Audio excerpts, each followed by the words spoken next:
ओम शांति। 21/1/80। बाप को प्रत्यक्ष करने की विधि। आज बाप दादा परमात्म ज्ञान के प्रत्यक्ष स्वरूप अर्थात प्रैक्टिकल डबल रूप बच्चों को देख रहे हैं। एक माया प्रूफ, दूसरा श्रेष्ठ जीवन का व ब्राह्मण जीवन का, ऊंचे ते ऊंचे अपने अलौकिक जीवन ईश्वरीय जीवन का प्रूफ।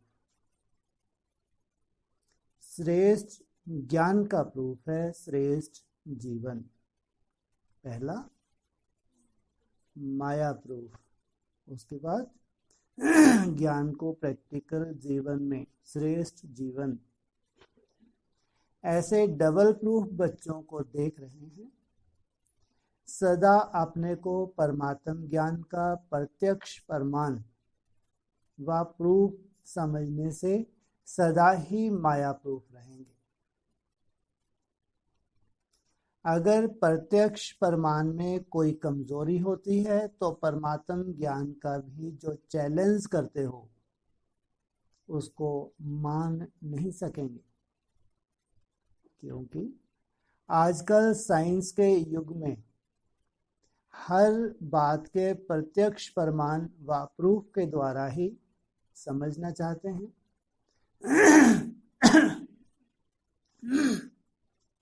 सुनने सुनाने से निश्चय नहीं करते। क्या चाहिए सबको? प्रैक्टिकल प्रत्यक्ष चाहिए। परमात्म ज्ञान को निश्चय करने के लिए प्रत्यक्ष प्रूफ देखना चाहते हैं।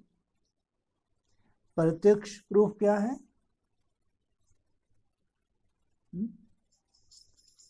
प्रत्यक्ष प्रूफ क्या है?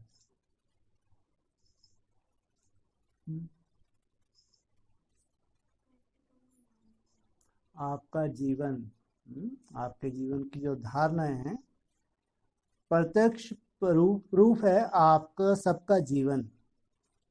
जीवन में भी यही विशेषता दिखाई दे जो आज तक कोई भी आत्मज्ञानी महात्मा आत्माएं कर ना सकी हो, बना ना सकी हो। ऐसा आपका जीवन प्रैक्टिकल बने। ऐसी असंभव से संभव होने वाली बातें परमात्म ज्ञान का प्रत्यक्ष प्रमाण है। ये तो भगवान ही बना सकता है ऐसा जीवन, संसार में कोई बना नहीं सकता।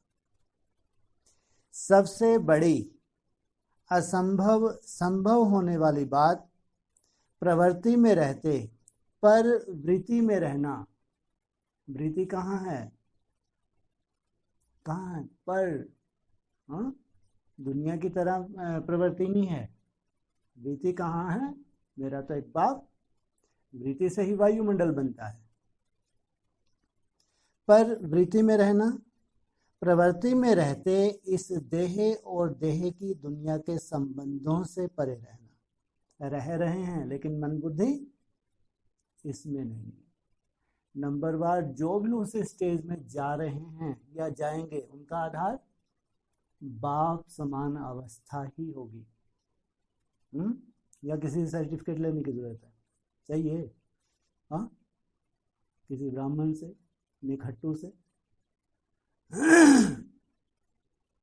इसको कहा जाता है परवृत्ति। ये स्वयं का पुरुषार्थ है। इसको तो आप जानते हैं या बाप जानते हैं, और किसी से कोई सर्टिफिकेट की जरूरत नहीं। प्रवृत्ति नहीं लेकिन परवृत्ति।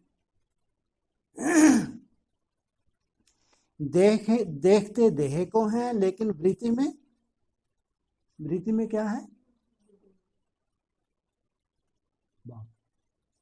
देख देह को रहे हैं, वृत्ति में क्या है? आत्मा। संपर्क में अलौकिक संबंध में आते हुए भी भाई भाई के संबंध में रहना, इस पुराने शरीर की आंखों से पुरानी दुनिया की वस्तुओं को देखते हुए ना देखना, देखते हुए भी ना देखना। ऐसे प्रवृत्ति में रहने वाले अर्थात संपूर्ण पवित्र जीवन में चलने वाले, इसको कहा जाता है परमात्म ज्ञान का प्रूफ। ये है भगवान की पढ़ाई। जो महान आत्माएं भी असंभव समझती हैं, साधु सन्यासी क्या समझते हैं? ऐसा हो नहीं सकता।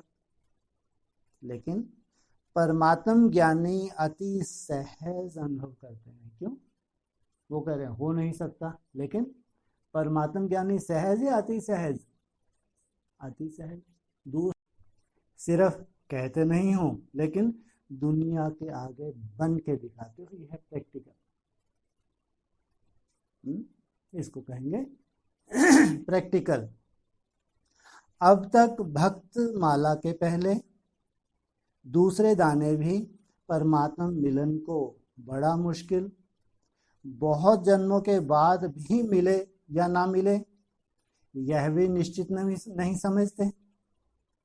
भक्तमाला की बात कर रहे। एक सेकंड के साक्षात्कार को महान प्राप्ति समझते हैं। बस क्या हो जाए? साक्षात्कार हो जाए। साक्षात बाप अपना बन जाए व अपना बना दें, इसको असंभव समझते हैं। ऐसा तो नहीं हो सकता। वह लंबी खजूर कहकर दिल शिकस्त हो जाते हैं। और आप सब लंबी खजूर के बजाय घर बैठे कल का अपना अधिकार अनुभव करते हो।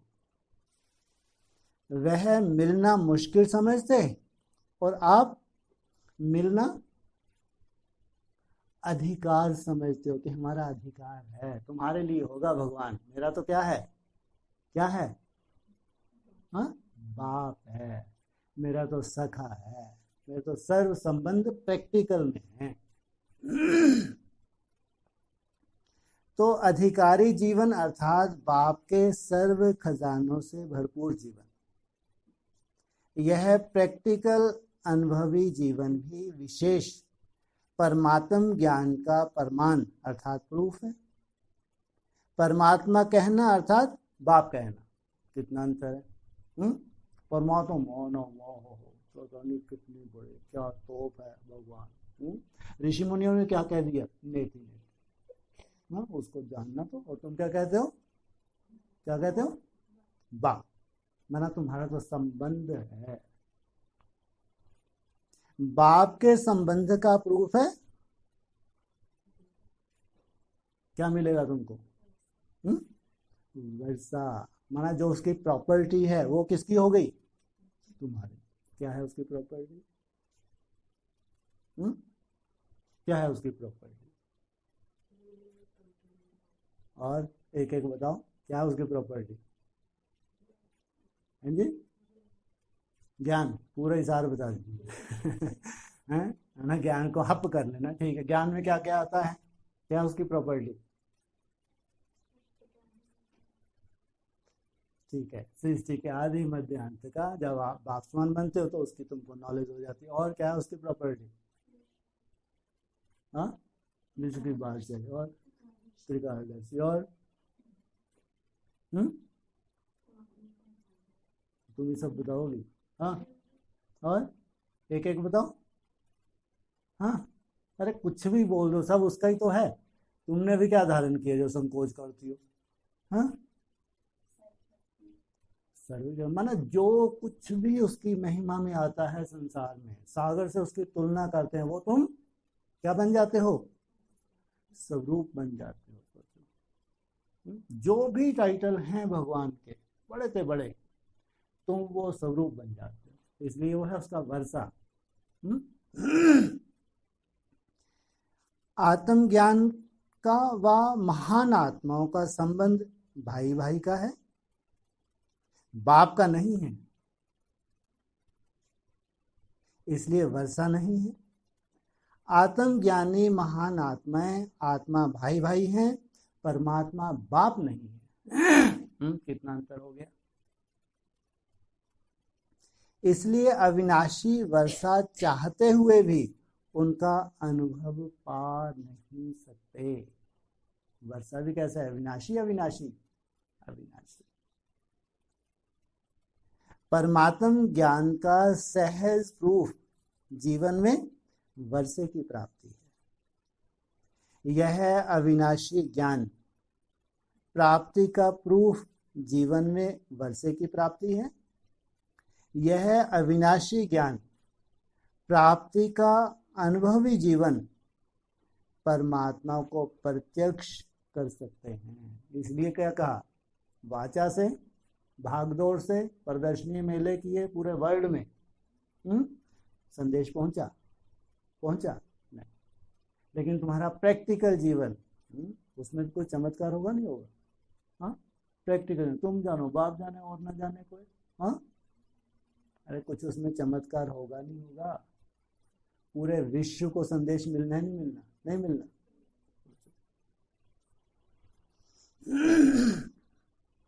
तो यह विशेष प्रमाण हो गया।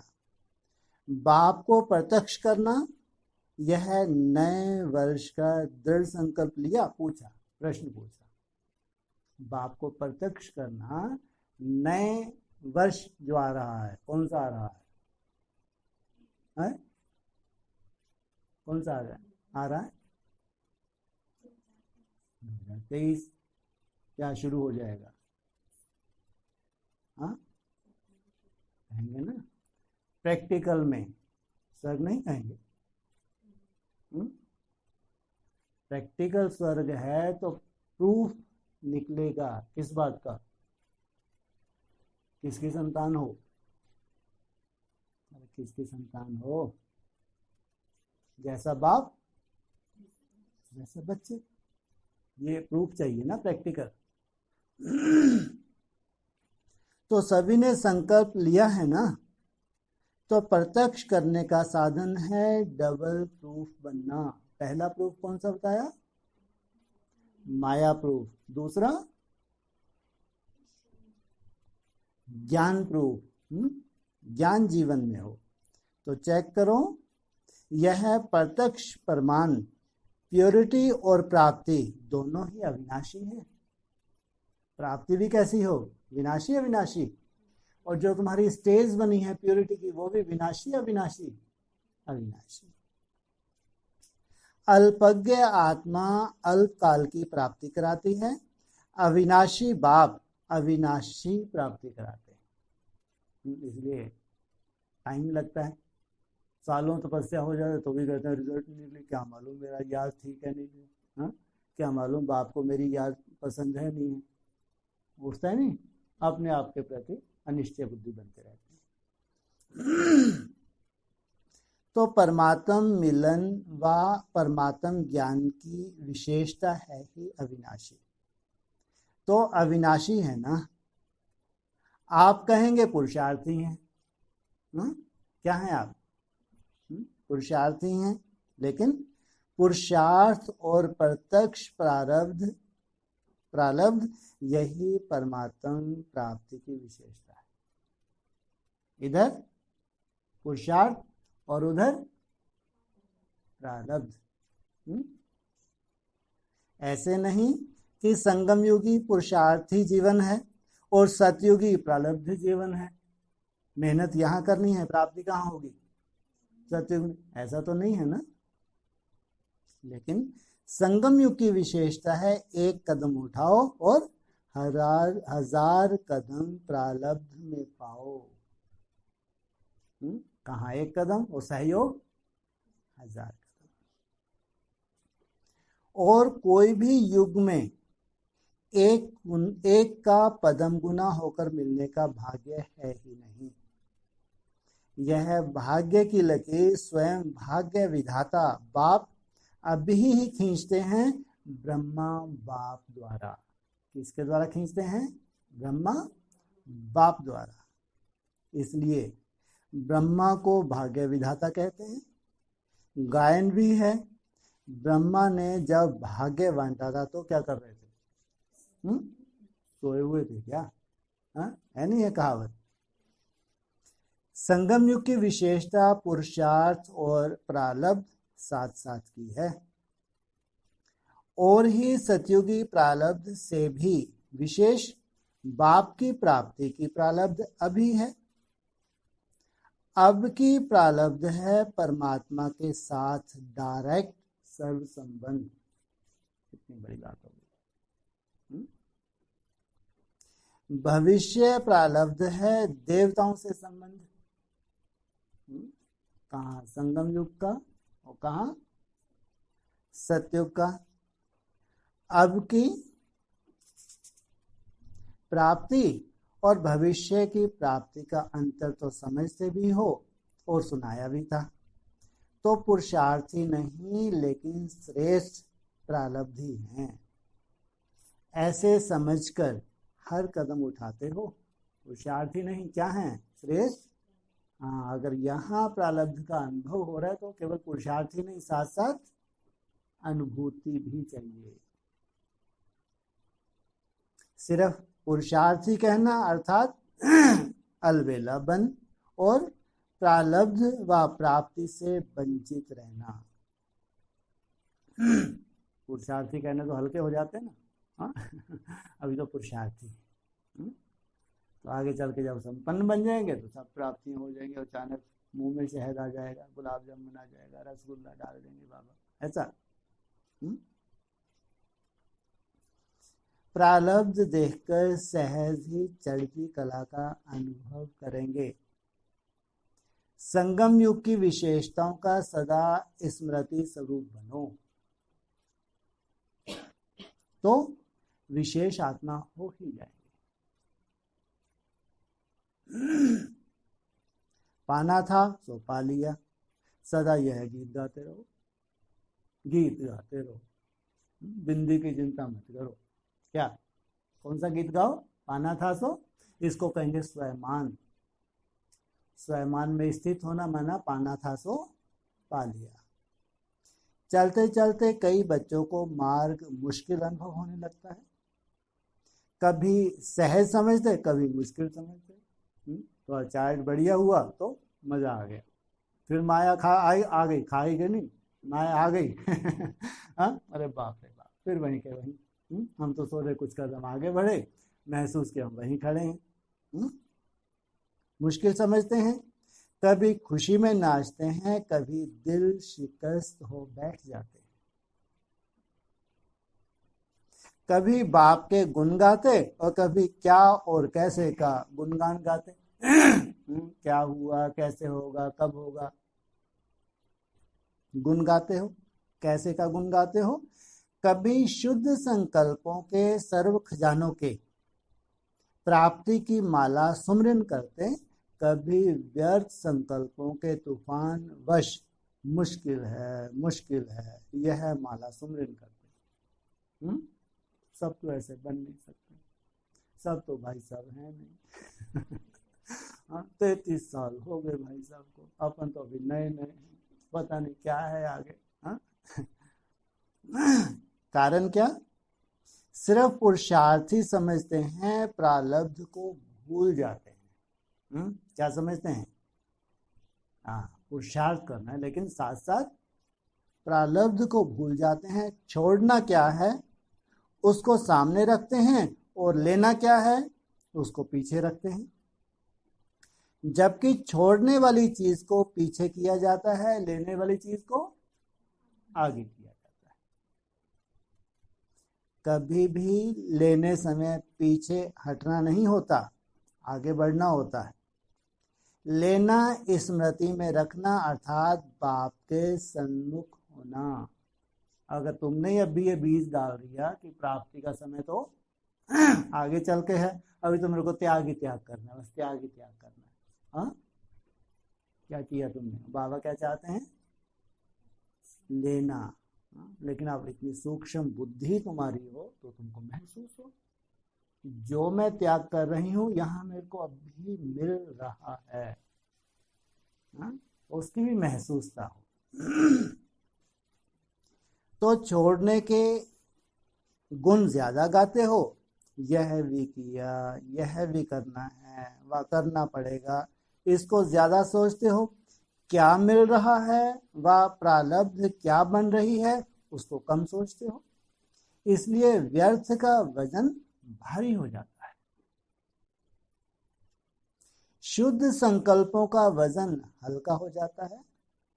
तो चढ़ती कला के बजाय बोझ स्वतः ही नीचे ले आता है, अर्थात गिरती कला की ओर चले जाते हो। पाना था सो पा लिया, यह गीत गाना भूल जाते हो। ये गीत कब गाना चाहिए, कब गाना चाहिए? जब दिल शिकस्त हो जाए, जब माया उस स्टेज से तुमको पैदल महसूस कराए, जब तूफान आ रहा हो, तो उसमें कौन सा गीत गाना है? पाना था सो पा लिया। यह एक गीत भूलने से अनेक प्रकार के घुटके खाते हो। गीत गाओ तो घुटके भी खत्म और झुटके भी खत्म। वाह। हाँ, जब मजा नहीं आ रहा तो घुटके के साथ साथ फिर झुटके भी आते रहते हैं। जबकि अभी अपने का टारगेट क्या है? अमृत वेला उठते हो, बहुत मेहनत करते हो, कम बात नहीं है। जो जितने बजे होता है, कोई 1 बजे होता है, कोई 2 बजे, कोई 3 बजे, उठना कम बात है क्या? लेकिन उसको सफल करना, उसमें फिर आएगी माया, नहीं आएगी? उसमें माया आती है, फिर उसमें तुम्हारी हिम्मत है। हाँ, उसको कैसे उस समय तुम सफल करते हो, ये तुम्हारा त्याग है, और बड़ा त्याग हो जाएगा। तो गीत गाओ तो घुटके भी खत्म, तो झुटके भी खत्म हो जाएं। जैसे स्थूल गीत भी आपको जगाता है ना, तो यह अविनाशी गीत गाते रहो। कौन सा गीत बताया? हाँ, साथ में क्या लगा दिया? विनाशी है या अविनाशी है? यह अविनाशी गीत बताया, गाते रहो। पाना था सो पा लिया, और प्राप्ति की खुशी में नाचते रहो, भले कुछ नहीं है। गीत गाओ और रास करो। पाना था सो पा लिया। गाते रहो, नाचते रहो, तो घुटके और झुटके खत्म हो जाएंगे।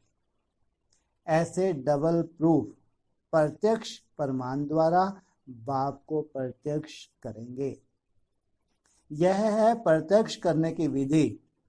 जो चलते फिरते प्रत्यक्ष प्रमाण रूपी चेतन संग्रहालय रूप बन जाओ। कैसा म्यूजियम बन जाओ? वो चलते फिरते ऐसा चैतन्य संग्रहालय बन जाए, और चलता फिरता प्रोजेक्टर बन जाओ। प्रोजेक्टर शो से कितनी सुंदर सेवाएं होती थी शुरू में।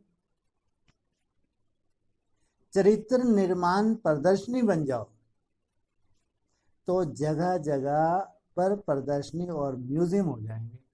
ये है चैतन्य म्यूजियम, प्रदर्शनी। कम खर्च, सेवा ज्यादा हो जाएगी। खर्चा कुछ भी नहीं, जहां तुम पहुंच गए वहां सेवा ही सेवा। खुद ही प्रदर्शनी बनो, खुद ही गाइड बनो। आजकल चलती फिरती लाइब्रेरी प्रदर्शनियां बनाते हैं ना, तो 60,000 ब्राह्मण, 60,000 चलते फिरते प्रदर्शनियां म्यूजियम हो जाएं, तो प्रत्यक्षता कितने में होगी?